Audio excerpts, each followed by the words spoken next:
the Awakened and Aligned podcast. Oh my gosh, I'm so excited to be here with you guys because we have a lot of juicy information we're going to dive into today. We have been through it. We have been through a lot over the last couple of years. And I have a guest here today that I've met before, and he's been on the podcast. And so I'll share more about that. But more importantly, where we're going to go today is really how we can move forward, how we can really work with each other to move forward in a collective way. And I'm here on site at Rythmia Life Advancement Center. And many of you know that I have been here at this wellness retreat in Costa Rica, and it truly is a life advancement center. I've been here for about half a week, but I am a returning guest. And what's really special about this experience is every time you come, it meets you where you're at, but you really get what you need always. You may think you're coming for something, but you always get what you need, which is truly what your soul wants. So we're going to dive into that today. And I'm here with Jeff McNairy, who is the Chief Medical Officer at Rythmia Life Advancement Center. Hello, Jeff. How are you? I'm good. How are you doing? I'm good. It's great to be back with you. We're happy to see you. We're always glad when you're here. Yeah, and go ahead, share a little bit about the previous podcast. There's a lot of information about Rythmia, but it's been a while. I think I was here 3 years ago. So there's been a lot of changes. And so, and just this office in itself is wonderful. So how are you feeling after? Doing great. We've actually had this week, we had our 13,000th client come. Oh my goodness. Yeah. Yay. Parting in the sky, like balloons coming down kind of thing. So that's very exciting. The beauty of being here this long myself since we opened is that we've been able to see so many people through these doors. And we have a lot of sort of, you could say, I guess, experience now with people from the West that come in and participate in plant medicine for their first time. And we collect a ton of data. So there's been a lot of really amazing findings that we're getting from the guest experience. I think that's really interesting because I wanted to start our whole chat today with kind of what's on your heart and mind.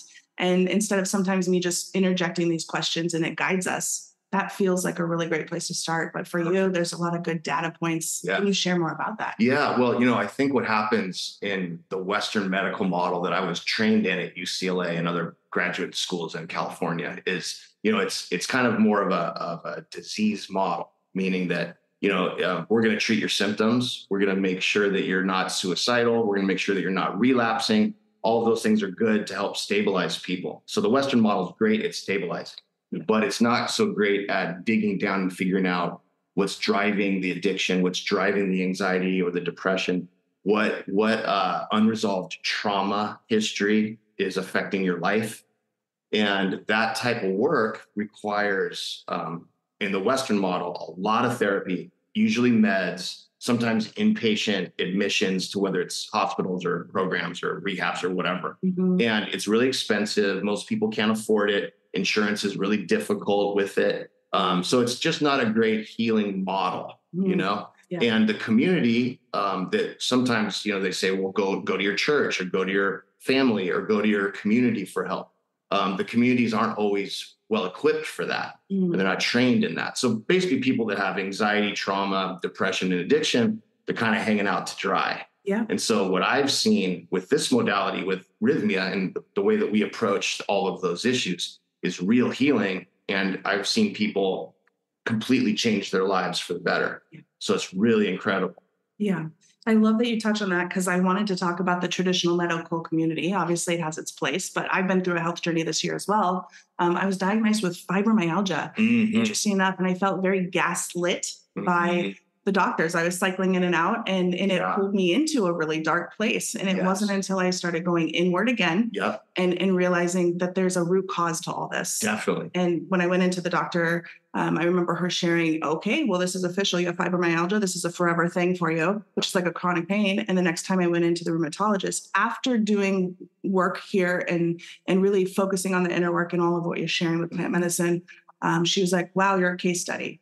You haven't had a flare up in over 9 months. And and she saw that it was, a lot of it does come back to lifestyle changes. Totally. And I wanted to talk about that because for me, it was my mental and the shame and the hate that I had about myself that I didn't even know. Yes. And so there is this part where we have to go inward. That's right. And in your experience, what have you seen as far as the importance of integration, but recognizing lifestyle is a big part of how we're living and how we need to look at ourselves, change? Well, there's a psychosomatic component to health that's often overlooked in the Western model. So meaning that there's an emotional basis to a physical condition. So if somebody has, let's say, like how you were mentioning, you were struggling with some self-love issues or sort of self-esteem issues, possibly, right? Mhm. And that was deep-seated, and you weren't even really aware of it so much. It wasn't on the Exactly. surface, but it was something that was deep down, probably, I'm guessing, from childhood, or young teen years. Medicine revealed to me. Okay.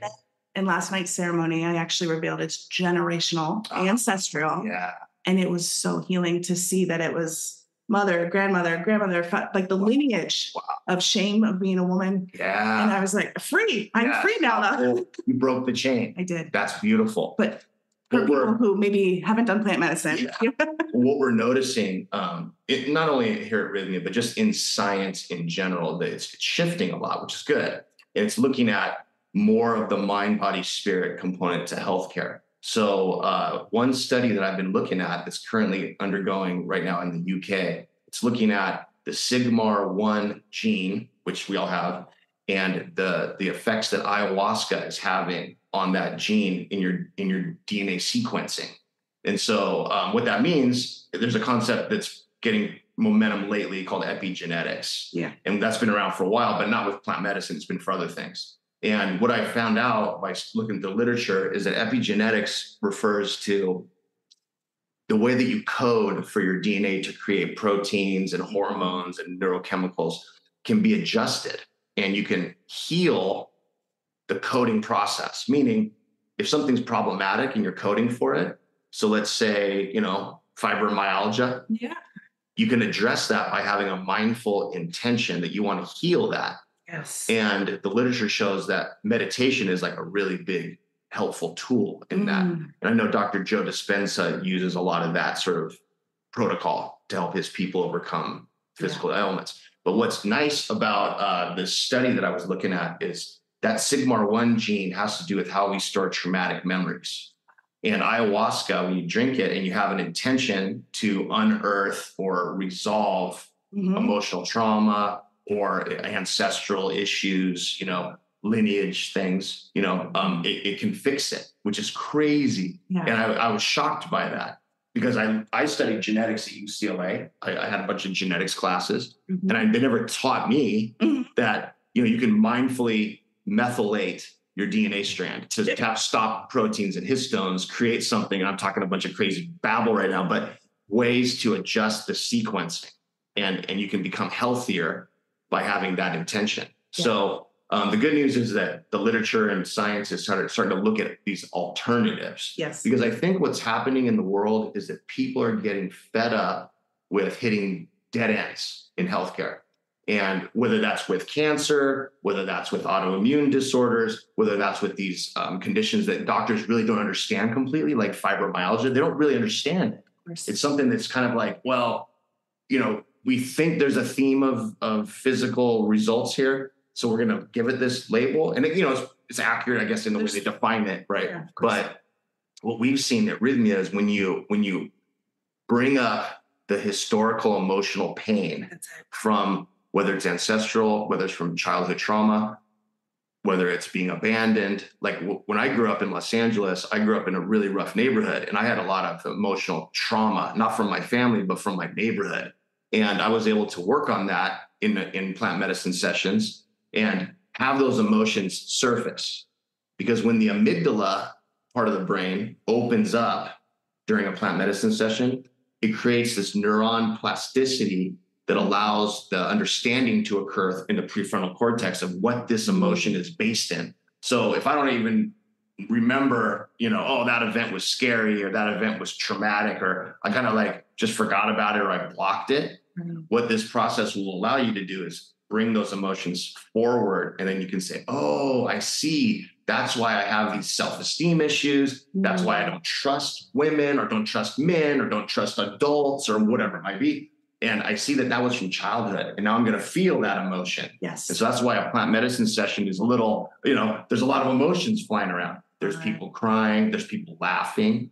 There's people kind of moving around, kind of twitching, which again is a physical sort of release. And there's all these things surfacing that once you feel those emotions, they're gone. Yeah. And that's the beauty of it. That's why when people the next day or the day after, 2 days later, they feel cleansed. Exactly. They feel like there's a burden relieved off of them. Yeah. It also feels like a reinvention or a renewed. We talk a lot here about kind of healing your heart and merging with your soul, and I think what I'm getting at with what you're saying, this is so important because I feel like we are really fed up as a collective. A lot of people, a lot of clients, people listening on the podcast, they've been diagnosed with stuff, but it feels like, okay, thanks for this. But then they're just like, here's your pills, go. And it's just like masking this problem. Correct. You've been in this whole industry, the medical community, for a really long time. Yeah. You were in LA, you were working at an addiction recovery center. Correct. And now you're here at this Life Advancement Center. I wanted to maybe dive into a little bit of what you've seen, the changes in the industry beyond kind of of course, mindfulness is really important, but with what you've seen in your experience and your career. What I love about what's happening lately here at Rythmia is that every single week we have medical doctors, psychologists, marriage and family therapists, nurses, all people from healthcare are coming as guests here. Because what they're seeing back in their practices is that the patients they've been working with that have maybe hit dead ends or kind of plateaued or have left treatment are coming and doing ayahuasca, sitting with it, or doing alternative remedies for things. And they're going back and they're either firing their doctors or they've made these huge advances past these barricades that the therapist couldn't get past. So everybody's becoming really curious about what's going on. Yeah. So it's exciting. And we're also seeing just in the regular mainstream, Netflix has a lot of documentaries. I'm from the state of Oregon. We're one of the first states to pass the legalization of all the psychotherapy for clinical work. And we just had some centers open up. And so that is exciting to me because I firsthand know the experience. And interesting, just at lunch yesterday, I was sitting next to a therapist and a lawyer and a surgeon. Yes. And it was so beautiful. So how cool. It was so great because I truly feel when we do the work, and I'm here as a life coach and an author, but as we do the work, we still help to heal those around us as well. Have you seen that with your clients? No question. I've even had clients that I worked with in Los Angeles for years in my practice that when I left my practice, they either continued with a different therapist or did whatever and, kind of stayed the same. Yeah. And then they came here and they had their breakthrough here. And that's interesting. I want to talk about that because it's important to recognize that not everyone has access to the plant medicine, but I feel like she called you and know when it's important to come when it's right. And I feel called to do the work. But I think what this conversation really about is there is a way to get better. And there is a way, and it starts with the intention. Yes, right. That's right. And so I have noticed in my plant medicine ceremonies, whatever the intention is really where we go. But I say she, it's very mother energy. Very much. Ayahuasca plant medicine meets you where you're at. That's right. Can you talk a little bit more about that? Because I've had some people, they have a ceremony maybe several months ago, and then all of a sudden their life falls apart after, and then they're like, oh my gosh. And that's kind of what happened to me. This has been the hardest year of my life, but here I am. And last night I got the most beautiful awakening of like steps to move forward. How does that work? Like, what is it's that interesting, about? Isn't it? It's really common. So what happens is like before plant medicine, we all have our different issues, that some of them we're aware of, some of them we're not aware of, but we all have these things that we're dealing with, right? And so we've all developed coping mechanisms in one way or the other, whether sometimes it's alcohol for some people. Some people it's just working super hard and not really addressing anything and just avoiding the problem. Other people, it's, whatever behavioral methods they have, addictions, and sex porn, all of it. All of it to just like deal with, just the day to day and get through it. Yeah. So what happens is you come and you drink some plant medicine or you participate in something that kind of heals you and wakes you up. And then how you were saying people go back and their life sort of falls apart. And the reason that happens sometimes is because their old coping mechanisms are no longer benefiting them. They're no longer serving them.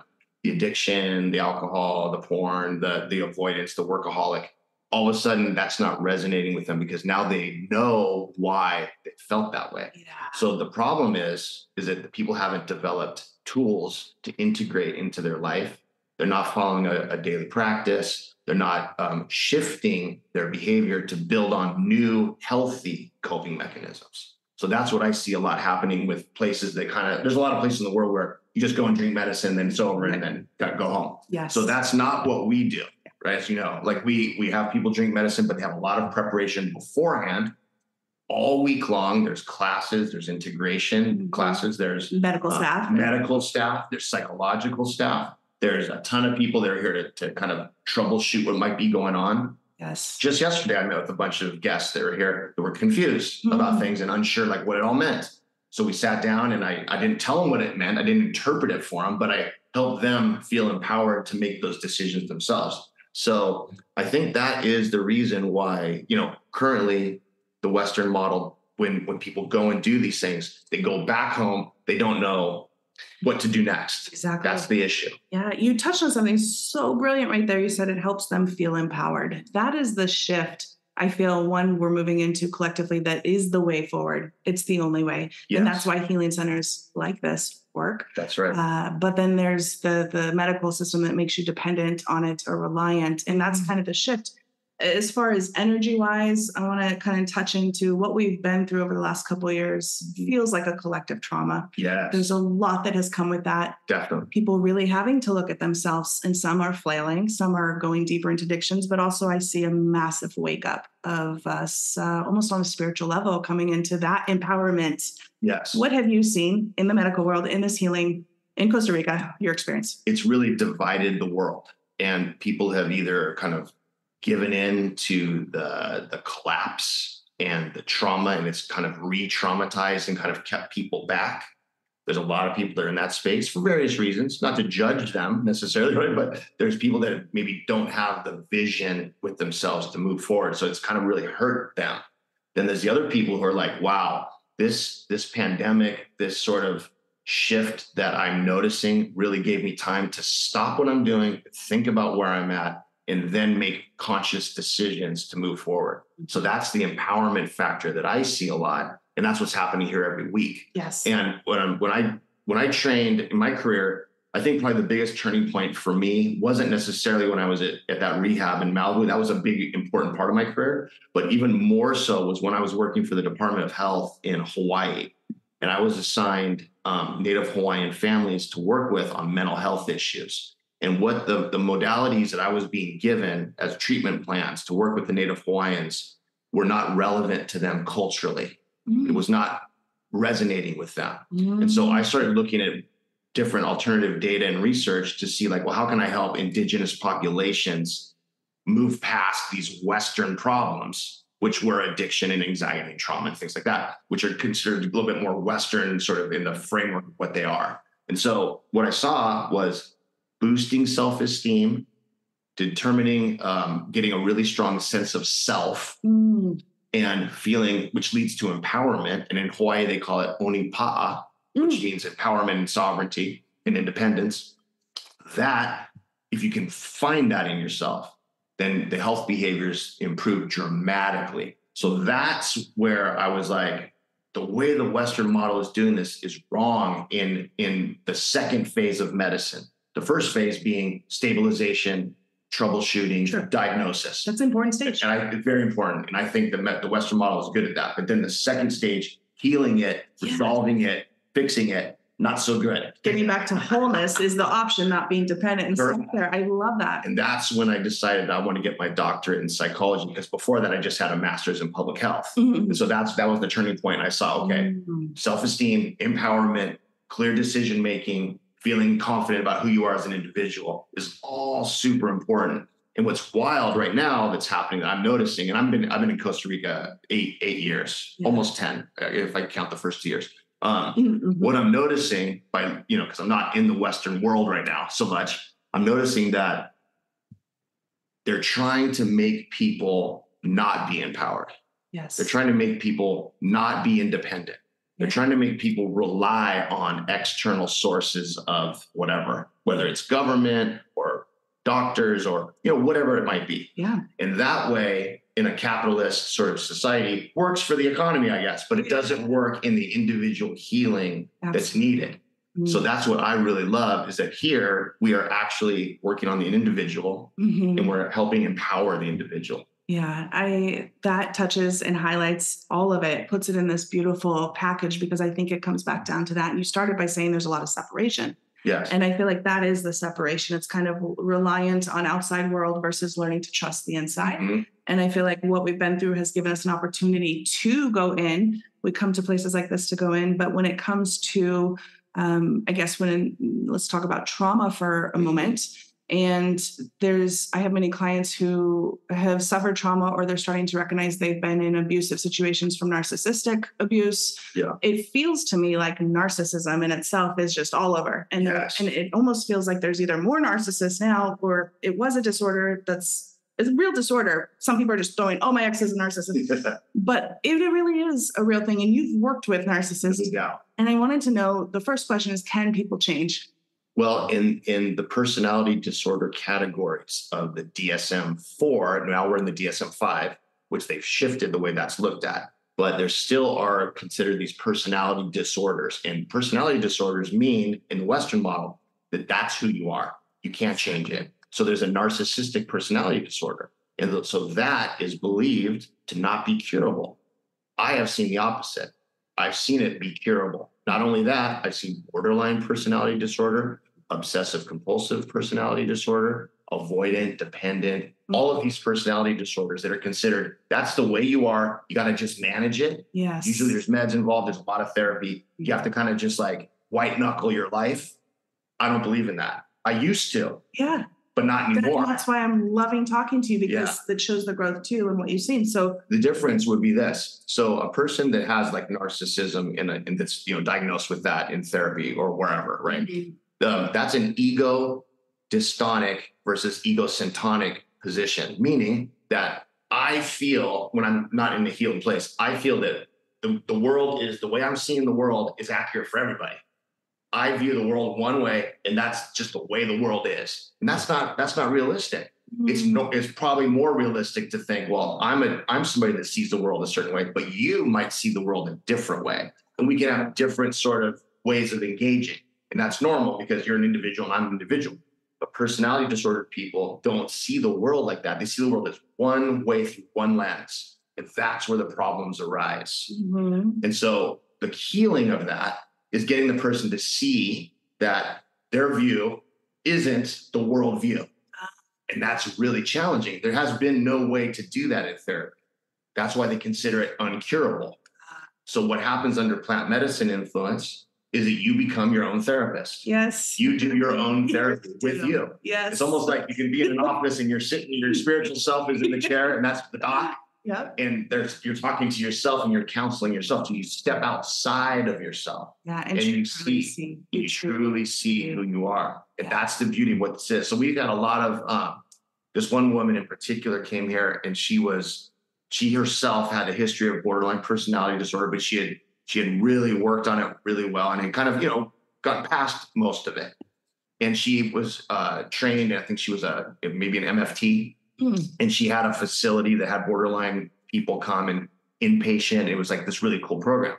And she herself came here, and then she started bringing her clients, and they all resolved it. It was like this crazy thing. And she sends us borderlines constantly because they actually can heal. And again, they have to be, of course, in that position where they want to heal, and they're aware of themselves enough to know that, okay, well, this is going to be outside my comfort zone a little bit, but we're seeing great results with people with those conditions. Oh, that's beautiful. Because yes, I think it does come back to wanting to change, wanting to heal, but ego. And you mentioned the ego. And I feel like there's this thing that happens here where it's almost like an ego death, or you shift out of a place of me, and all the things that we are accustomed to. So with that idea, I wanted to just kind of on this place, when it comes to people who have been abused, what happens in the process when for me, it was forgiveness, and it was an awareness that everyone's playing their role. But what have you seen with your experience? Well, when someone's abused, and let's assume it was during years when they were not assertive or empowered enough to get out of it, childhood, let's assume, right? There's abuse that can happen anytime. Yeah, it's true. Or somebody maybe comes here because they just got out of a very abusive marriage or something, all of that. But abuse, it traumatizes us and stunts us. Right. And so I'm looking to... The reason why that happens is because in a traumatic moment or a traumatic time frame, whether it's an abusive decade or an abusive event, the emotions that are present during those times get in the way of survival. our fight or flight instinct kicks in. Now, if I'm scared and confused and overwhelmed about something that's happening to me, my emotions of fear, sadness, anger, etc., will hinder my physical ability to deal with it, to either run or either be quiet or be numb, so it's not as upsetting, whatever it might be. So those emotions become pushed out into the amygdala. That's where they go. And so little kids that are being sexually abused, as an example, their amygdala is chock full of all these emotions of confusion and anger and guilt and shame and confusion and all this kind of stuff. And so then they get through those moments where there's the abuse, and then they're not 5 or 6 anymore. They're 12, 18, 20, 30, 40. And so what's happened is the amygdala, it's full of all these unresolved emotions of all those things I said, are creeping into the prefrontal cortex. And the prefrontal cortex, for your viewer, your listeners, is that, it's where your conscious, logical, rational self is. That starts to be influenced by this unresolved emotional pain. So that's why people that have a trauma history don't have great relationships. They don't have great marriages. They don't have great, if they're even married at all. And if they want to be, and they're just not, and they pick people that are similarly abusive, and they have chaos, and they don't trust anybody. Right. And they don't ever want to be intimate. I'm not even talking about sexual. I'm talking about just emotionally intimate with anybody. And they're scared. Yes. And so what happens then is they're in this kind of space of they're stunned. They're kind of like in this frozen mode as an adult. And then the amygdala wants to come out and open up and get rid of these things because it doesn't serve us anymore. And that's where the ego comes in. The ego is meant to protect us from not being abused again. Right. So the ego is helpful to us up to a point, and then we get past it, where as an adult, I'm not going to get abused by my uncle anymore because he's probably dead, or I'm kick his ass. Right? So things are very different now. So I don't need to have those unresolved fears influencing the way I engage with my wife. Yeah. I don't want them to. So how do you avoid that? Well, you have to let those amygdala emotions out. And that's where the trauma work gets resolved. And that's why veterans of the military do very well with ayahuasca in particular. They do amazing. And there's a lot of veteran programs looking at this right now. We have a ton of veterans come. And I like to use them as an example all the time because that's an extreme thing we can all kind of relate to. Yes. Even if we weren't in the military, because during a war, their emotions would get them killed if the emotions were present. Absolutely. Right? If I'm in a war, I'm having empathy, I'm having fear, I'm doubting my sergeant, I'm feeling all these things. Yeah. So I don't want my emotions there. I want to behave like a machine. I just want to do the mission and get out. Yeah. So then the amygdala is chock full of emotions during that war. And then the war ends, and then they go home and they don't feel those emotions, just like somebody who was sexually abused. Yeah, that's why we see this time and time again, and it causes more ripples. Exactly. So from your experience with psychology and your psychotherapy and all the work, the shift, it really does come back to feeling the emotions. Yes. And the thing that I can tell your listeners that's really nice to hopefully hear is that it is totally doable.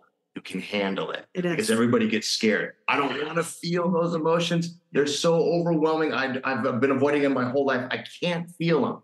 You can, because they're not going to be as bad as you think so. And that's where the medicine meets you where you are. Yeah. It gives you what you can handle in those ceremonies. I've seen that time and time again. Well, this is beautiful. We touched on all the points that I thought were so important for today. I want to wrap it up by just, if there's any final thoughts you want to share, that was beautiful. To me, it's like, I like step by step. So what I really get is feel your emotions, know that you can change or be better. And I think the bottom line too with all of this is when you heal yourself, you help to heal others. No question. And we're all on a healing path on some way, but hand it over to you for any final comments. True empathy is the way the world changes. We all want the world to change for the better. And you can't have that happen until you've connected and have empathy for yourself. Self-connection is the first step. Once you love yourself, then you can love others in a true way. And if I truly feel empathy for other people, I don't want anybody to feel hurt, sad, upset, or brutalized, because I feel it also. Yes. So that's where that connection comes in. And having true empathy is how everything shifts and everything gets better. And we can have a world that's a nice place to live in. Yes, it's so beautiful. It's so beautiful. So we are all working towards that world. We're here together. Well, it's been beautiful talking to you again. I look forward to more conversations in the future. Absolutely. Thank you, Jeff, for your wonderful time, all the work you do here. Thanks for being at Rythmia. I appreciate it.